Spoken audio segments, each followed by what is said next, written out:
এই প্রশ্নটা এতটা ইম্পর্টেন্ট যে এই প্রশ্নটা যদি কোনো স্টুডেন্ট না পারে তার মানে সেই স্টুডেন্ট এইচটিএমএল পারে না। এইচটিএমএল এর এই অধ্যায়টি যদি কোনো স্টুডেন্টের 80 থেকে 90% কভারেজ থাকে তখনই সেই স্টুডেন্ট এই প্রশ্নটা সলভ করতে পারবে। কারণ হলো এই প্রশ্নের ভিতরে আছে লিস্ট, এই প্রশ্নের ভিতরে আছে হাইপারলিংক, এই প্রশ্নের ভিতরে আছে ইমেজ, এই প্রশ্নের ভিতরে আছে টেবিল, এই প্রশ্নের ভিতরে আছে টেক্সট ফরম্যাটিং।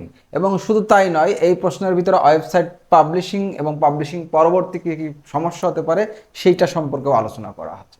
এই প্রশ্নটা এতটাই ইম্পর্টেন্ট যে এই অধ্যায়ের পুরা 80 থেকে 90% কভারেজ এই একটা মাত্র প্রশ্নে আছে।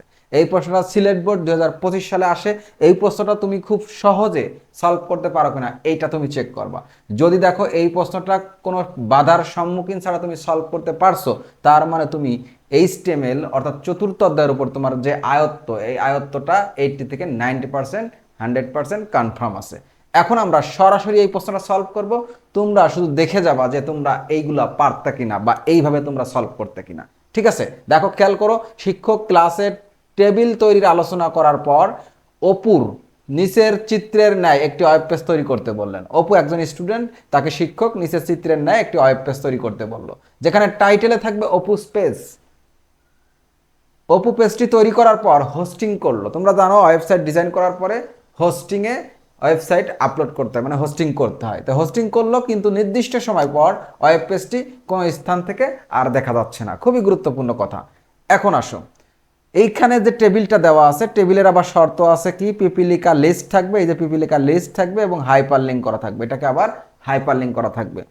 ক নম্বরে বলছে এইচটিএমএল উপাদান কি। তোমরা প্রত্যেকেই জানো যে এইচটিএমএল যে ডকুমেন্ট বা পেজ, এই ডকুমেন্ট বা পেজটা তৈরি করা হয় এইচটিএমএল এর বিভিন্ন ট্যাগ ব্যবহার করে। তো এইচটিএমএল ডকুমেন্ট বা পেজের অভ্যন্তরে যা যা কিছু তৈরি করা হয়, যা যা কিছু থাকে, এগুলো সবগুলোকে এইচটিএমএল উপাদান বলা হয়। কারণ এইচটিএমএল পেজের ভিতরে সবকিছুই এইচটিএমএল এর কোনো না কোনো ট্যাগ ব্যবহার করে তৈরি করা হয়। আর এইচটিএমএল এর ট্যাগের শুরু এবং শেষ এবং এর মধ্যবর্তী যা কিছু থাকে সবকিছুকে একত্রে এইচটিএমএল এলিমেন্ট বলে। তাই পেজের ভিতরে যা যা থাকে এগুলো সবই এইচটিএমএল এর এলিমেন্ট। ঠিক আছে। খ নম্বর, ওয়েবসাইটের দুইটি অংশ থাকে, ব্যাখ্যা করো। হ্যাঁ, ওয়েবসাইটের দুইটি অংশ থাকে, একটা হলো সার্ভার সাইট আর একটা হলো ক্লায়েন্ট সাইট। অর্থাৎ আমরা যে ভিজিট করি আমরা ক্লায়েন্ট, ঠিক আছে। আর সার্ভারে যা কিছু দেওয়া থাকে, আপলোড করা থাকে, ওটা হলো সার্ভার। তাহলে সার্ভার সাইড এবং ক্লায়েন্ট সাইড দুইটা সাইড থাকে, এটা তোমরা একটু পড়ে নিও। গ নম্বরে বলছে উদ্দীপকের ন্যায় আউটপুট পেতে এইচটিএমএল কোড লেখো। উদ্দীপকে যে কথাটা বলা আছে এবং এই যে যে টেবিলটা দেওয়া আছে, এইটার আউটপুট পাওয়ার জন্য এইচটিএমএল কোড লিখতে বলতেছে। চলো সরাসরি আমরা এইচটিএমএল কোডটা লিখি। আমরা প্রথমে এইচটিএমএল এর বেসিক গঠনটা লিখব।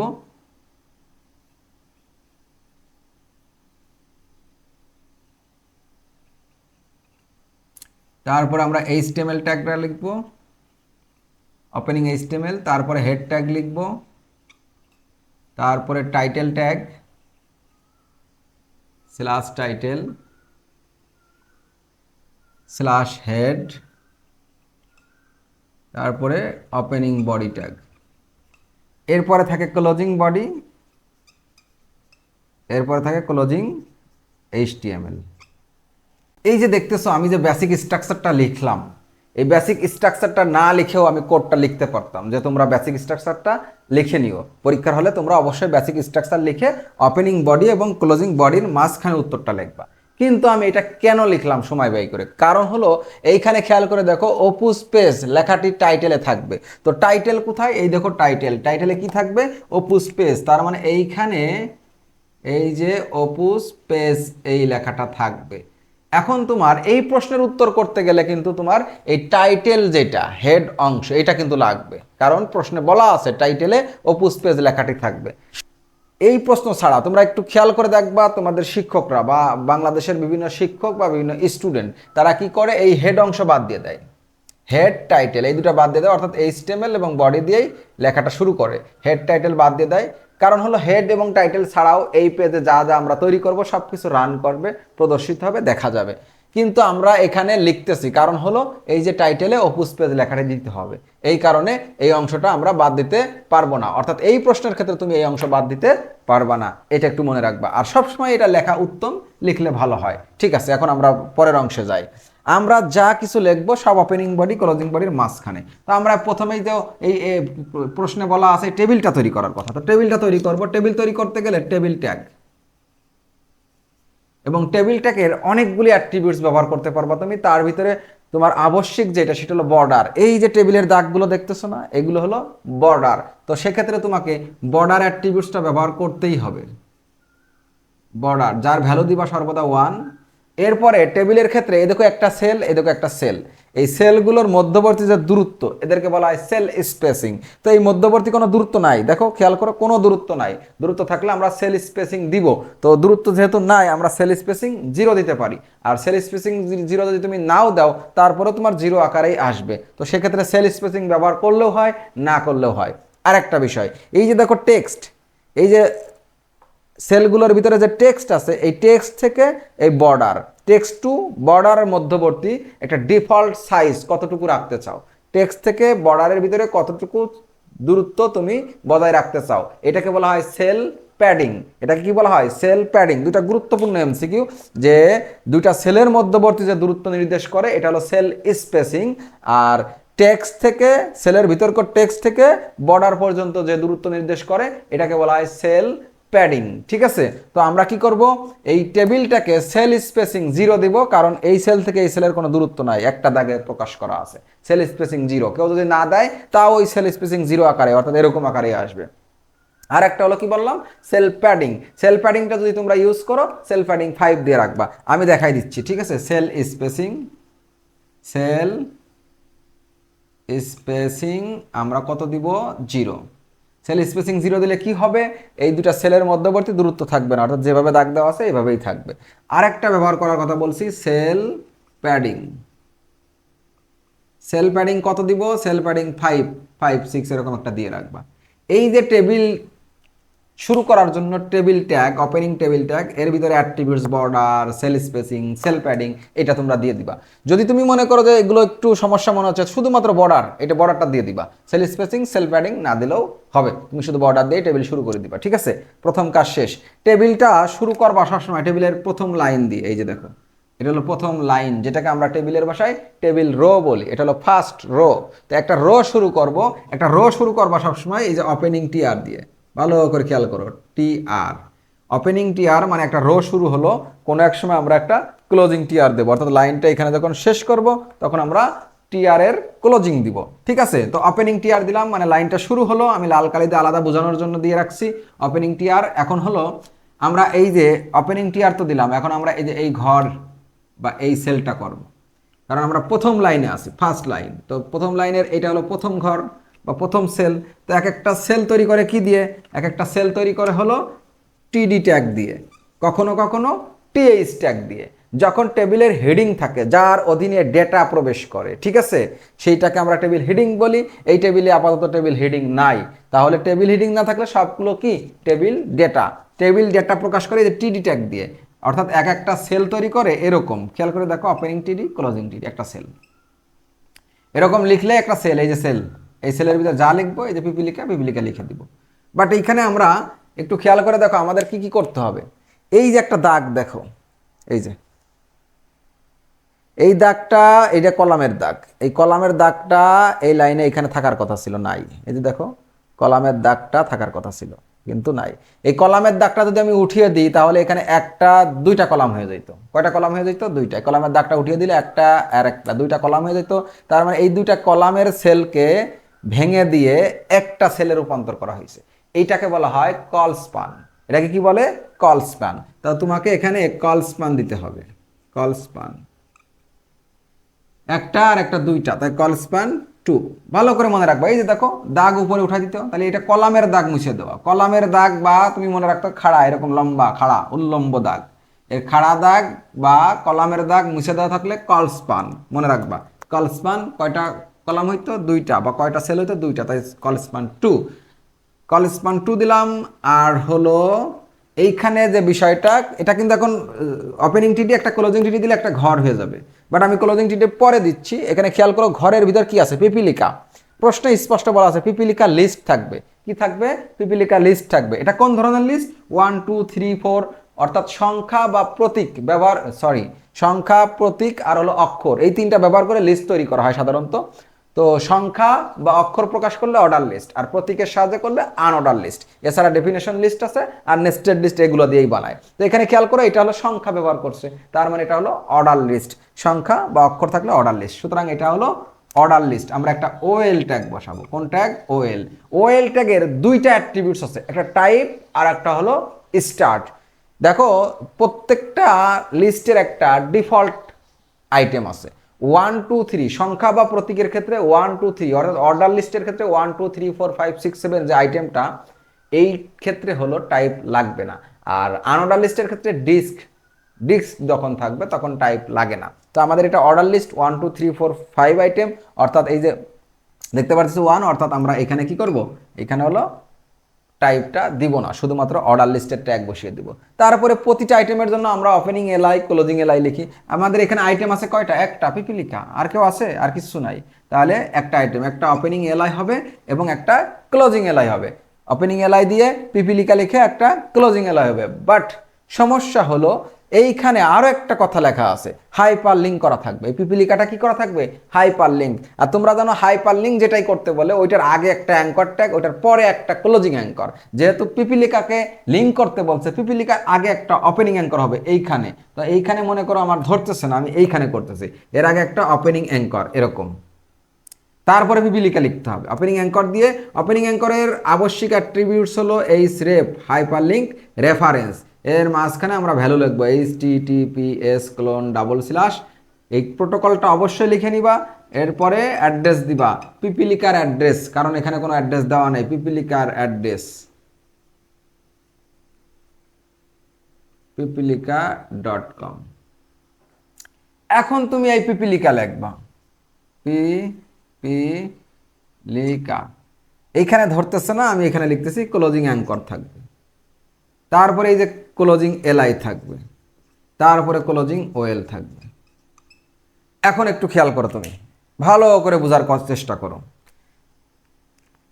আরেকটা ট্যাগ লিখে নিই, ওপেনিং টিডি, এখানে একটা ক্লোজিং টিডি দিবা।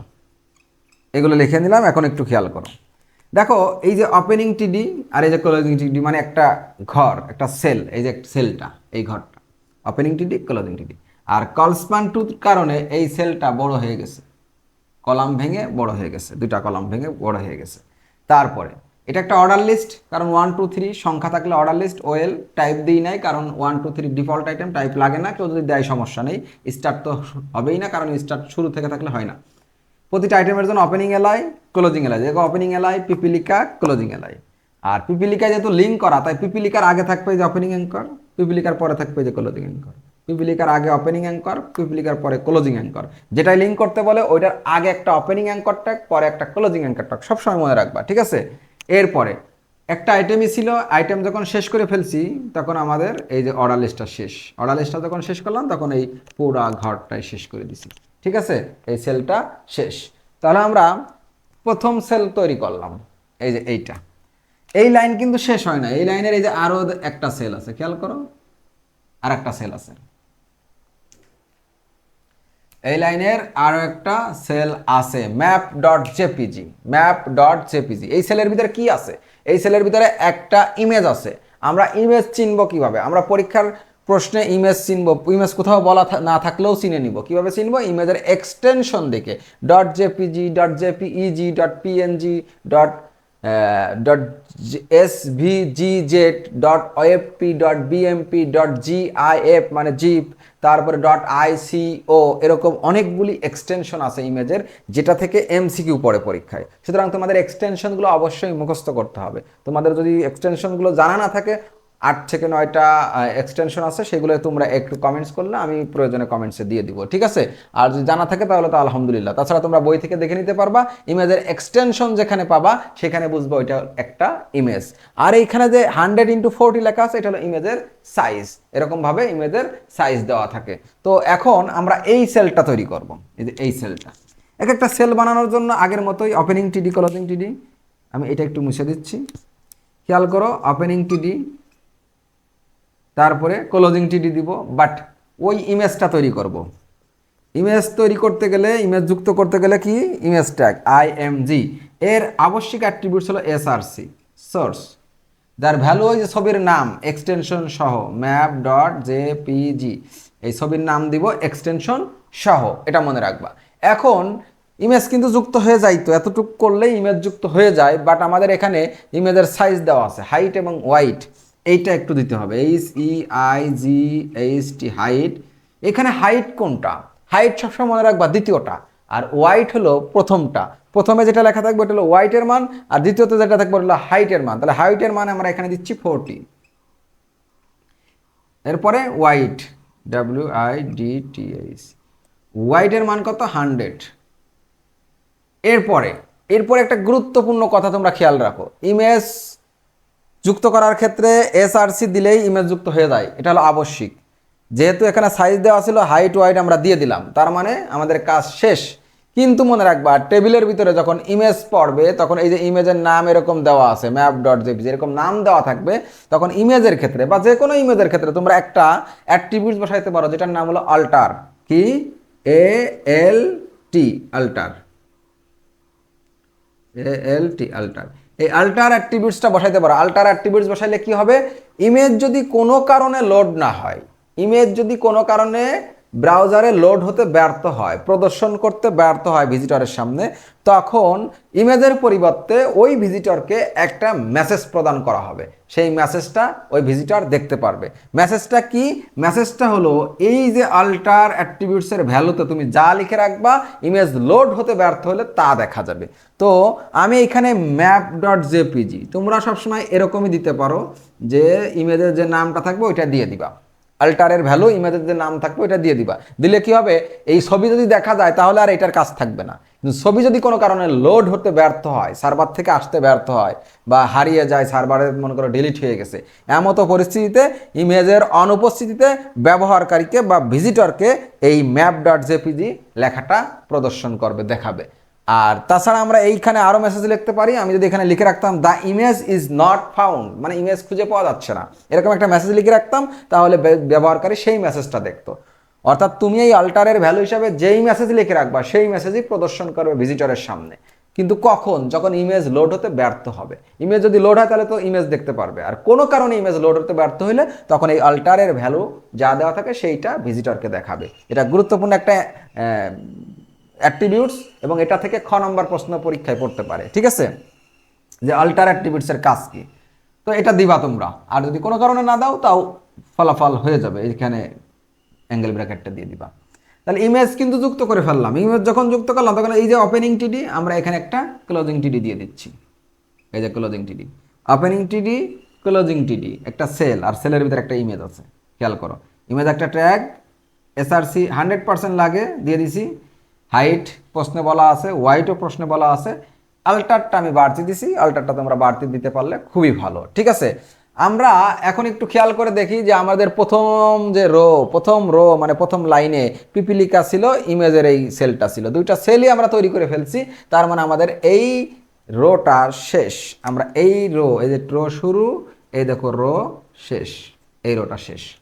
একটা রো শুরু, একটা রো শেষ, আমরা এই রোটা শেষ করে দিলাম। এখন তাহলে আমরা কি করব, আমরা এই দ্বিতীয় রোটা করব। এই যে দেখো তীর চিহ্ন দিয়ে দেখাই দিচ্ছি, দ্বিতীয় রোটা করব।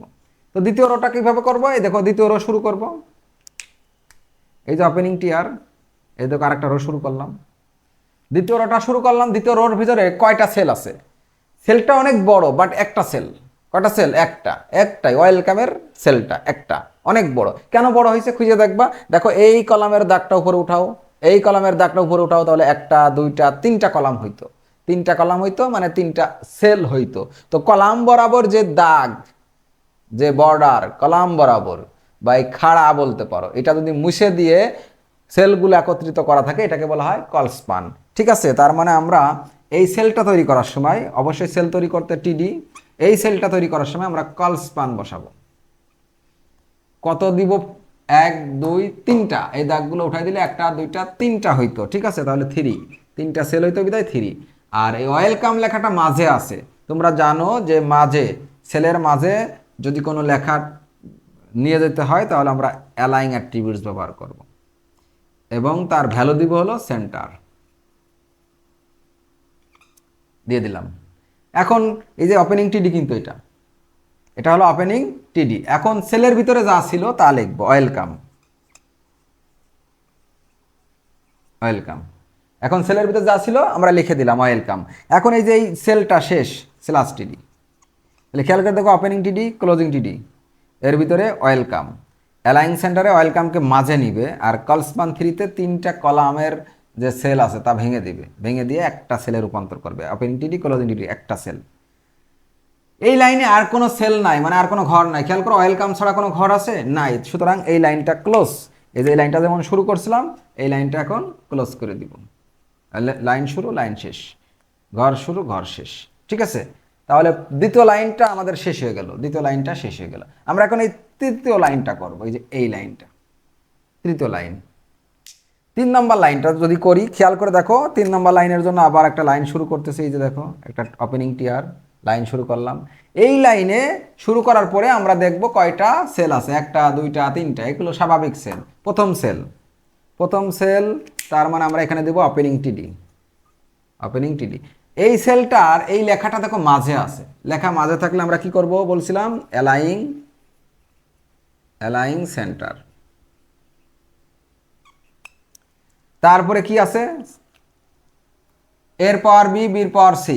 আমরা সুন্দর করে লিখবো এ সুপারস্ক্রিপ্ট বি, মানে এ সুপারস্ক্রিপ্ট বি, এর পাওয়ার বি, আবার superscript C, A superscript B, B superscript C, এর পাওয়ার বি এবং বির পাওয়ার সি।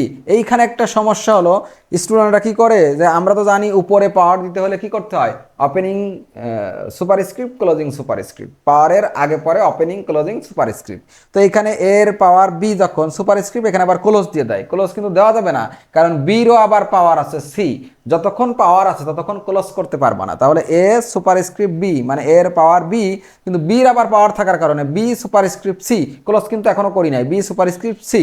এখন আর কি পাওয়ার আছে, সির আর কোনো পাওয়ার নাই, সুতরাং এখন তুমি ক্লোজ করবা। বাট মনে রাখবা ক্লোজ হবে 2টা, এই ওপেনিং সুপারস্ক্রিপ্ট এটার একটা ক্লোজ, আবার এই সুপারস্ক্রিপ্টের একটা ক্লোজ। ঠিক আছে, যখন 2টাই ক্লোজ করে দিলাম তখন কিন্তু এই সেলটা শেষ। আমি এই সেলটা ক্লোজ করতেছি, দেখো এদিকে চলে যাচ্ছে একটু, তাও খেয়াল রাখো। এই সেল টিডি দিয়ে শেষ করলাম, এই যে ওপেনিং টিডি আর এই যে ক্লোজিং টিডি, আর এর মাঝে A superscript B, B superscript C, আর 2টা ক্লোজ দিয়ে দিলাম। তাহলে এই সেলটা শেষ। আমরা এখন এই যে এই সেলটা করব। তো এই সেলটা করতে হলে ওপেনিং টিডি, এই সেলটা কিন্তু ফাঁকা, এই যে এরকম ফাঁকা, ওপেনিং টিডি ক্লোজিং টিডি, সেলের ভিতর কিছু নাই। সেলের ভিতর যখন কিছু না থাকে তখন তোমরা বসাবো হলো ampersand NBSP semicolons, ampersand NBSP semicolon. এটাকে বলা হয় নন ব্রেকিং স্পেস, অর্থাৎ একটা স্পেস তৈরি হয়, একটা ফাঁকা জায়গা। ঠিক আছে, একটা স্পেস, এই নন ব্রেকিং স্পেসটা দিয়ে দিবা অ্যাম্পারস্যান্ড NBSP সেমিকোলন। এইটা গেল। এখন এই যে এই সেলটা তো আবার দিবা ওপেনিং টিডি, ঠিক আবার ক্লোজিং টিডি। এখন এখানে দিয়ে দিবা non breaking space ampersand NBSP semicolon, non breaking স্পেসটা দিয়ে দিলাম। এখন এই সেল করলাম, এই সেল করলাম, এই লাইনটা শেষ। এই যে লাইন যেমন শুরু করছিলাম, এখন এই লাইনটা কি হবে, শেষ, স্ল্যাশ টিআর, লাইনটা শেষ। লাইন শুরু লাইন শেষ, অর্থাৎ এই লাইনটাও আমরা শেষ করে দিলাম। এই লাইনটা যখন শেষ করলাম পুরা টেবিলটা শেষ। খেয়াল করে দেখো পুরা টেবিলে আর কোনো সেল টেল নাই। তো পুরা টেবিল যখন শেষ, আমরা এখানে টেবিলটা একটা ক্লোজ করে দেবো, এখানে স্পেস নাই, তারপরে যেখানে চেষ্টা করতেছি স্ল্যাশ টেবিল। টেবিলটা যখন শেষ করলাম, খেয়াল করো টেবিলটা শেষ করার পরে আমরা এই বডি ট্যাগ শেষ করবো, HTML শেষ করবো, পুরা শেষ হয়ে যাবে। বডি ট্যাগ শেষ করতেছি স্ল্যাশ বডি, তারপরে HTML শেষ করতেছি স্ল্যাশ HTML, পুরাটা শেষ করে দিলাম। আমাদের নিচেই জায়গা থাকলে এখানে শেষ করতাম, এখানে বডি শেষ করতাম, টেবিল শেষ করতাম, বডি শেষ করতাম, HTML শেষ করতাম পরপর, কিন্তু স্পেস নাই বিধায় আমি ডাইন পাশে শেষ করছি। তোমরা জানো HTML ট্যাগের কাজ হলো পরে, আগে পরে। আগে পরে বলতে নিচে লিখলেও হয়, ডাইনে লিখলেও হয়। ঠিক আছে, পরে পরে যেটা থাকে ওটা ডাইনের পরে, নিচেই পরে, সমস্যা নেই। তো এই কোডটা লিখলাম, এই কোডটা তোমরা ঠিক এইভাবে লিখতে পারবা কিনা, এটাকে আর পিওর ফলাফলটা লিখছি, তোমরা এটা লিখতে পারবা কিনা একটু চেক করে দেখবা। কোনো ধরনের কোনো সমস্যা থাকলে এইটা একটু কমেন্টসে জানাবা, আমি চেষ্টা করব আবারও বুঝিয়ে দেওয়ার জন্য। এটা গেল একটা কথা। এখন হলো আমরা গ নম্বরটা যখন করলাম, গ নম্বরটা করার পরে আমরা ঘ নম্বরটা যদি একটু পড়ে দেখি, দেখো খেয়াল করে, নির্দিষ্ট সময় পর পেজটি দেখা না যাওয়ার সমস্যাটি সমাধানের উপায় বিশ্লেষণ করো। প্রশ্নে বলা ছিল যে অপু পেজটি তৈরি করার পরে হোস্টিং করলো, মানে কোনো একটা লাইভ সার্ভারে এটাকে আপলোড করলো, করার পরে নির্দিষ্ট সময় পর এই পেজটি আর কোনো স্থান থেকে দেখা যাচ্ছে না। আমরা জানি একটা ওয়েবসাইট ডিজাইন করে এটাকে আপলোড করতে গেলে বা হোস্টিং করতে গেলে মোট 4টি কাজ থাকে। কয়টা কাজ থেকে? 4টা ধাপে কাজ করতে হয়। প্রথম কাজটা, একটা ওয়েবসাইট পাবলিশ করার জন্য, রান করার জন্য প্রথম কাজটা হলো একটা ডোমেইন নেম রেজিস্ট্রেশন করতে হয়। যেমন www.facebook.com এরকম একটা নেম, বা www.daras.com.bd এইরকম একটা নেম, ডোমেইন নেম রেজিস্ট্রেশন করতে হয়। তা আমি ধরে নিচ্ছি অপু একটা নেম রেজিস্ট্রেশন করছে, তারপরে অপু পেজটা ডিজাইন করছে। তাহলে কয়টা কাজ গেলো? 2টা। পেজটা ডিজাইন করা একটা কাজ, 2টা কাজ। 3 নম্বর কাজ হলো এটাকে হোস্টিং করতে হয়, মানে লাইভ সার্ভারে আপলোড করতে হয়। অপু সেটাও করছে, হোস্টিং করলো লেখা আছে, সুতরাং অপু সেটাও করছিল। 4 নম্বর কাজ হলো এটাকে সার্চ ইঞ্জিনে কানেক্ট করতে হয়, তো অপু সেটাও করছে।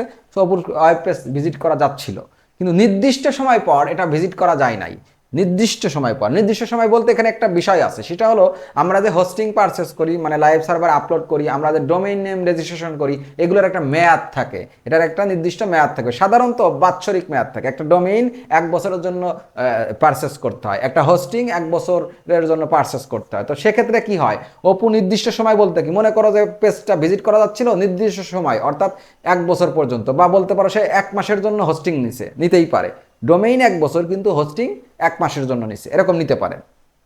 তো নির্দিষ্ট সময় পরে তার এই ডোমেইন বা হোস্টিং বা উভয়টা এটা এক্সপায়ার্ড হয়ে যাইতে পারে, অর্থাৎ এটার মেয়াদ উত্তীর্ণ হয়ে যেতে পারে।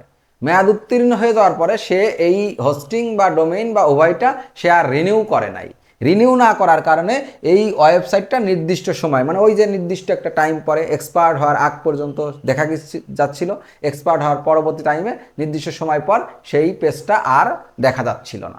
এটা একটা কারণ হতে পারে। তাহলে কি কারণ পাইলাম? যে তার ডোমেইন, হোস্টিং কোনো একটা বা উভয়টা সে রিনিউ না করার কারণে নির্দিষ্ট সময় পর ওয়েব পেজটা আর দেখা নাও যেতে পারে।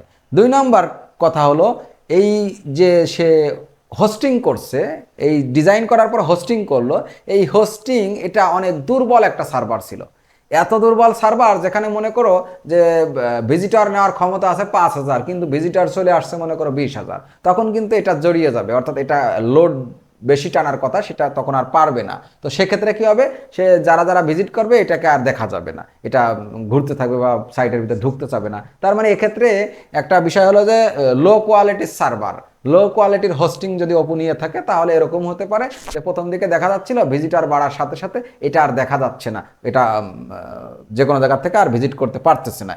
তাহলে সার্ভারের দুর্বলতার কারণ হতে পারে। 3 নম্বর কারণ কি হতে পারে? 3 নম্বর কারণ ডিএনএস কনফিগারেশন। 3 নম্বর কারণ হলো DNS configuration, DNS domain name system.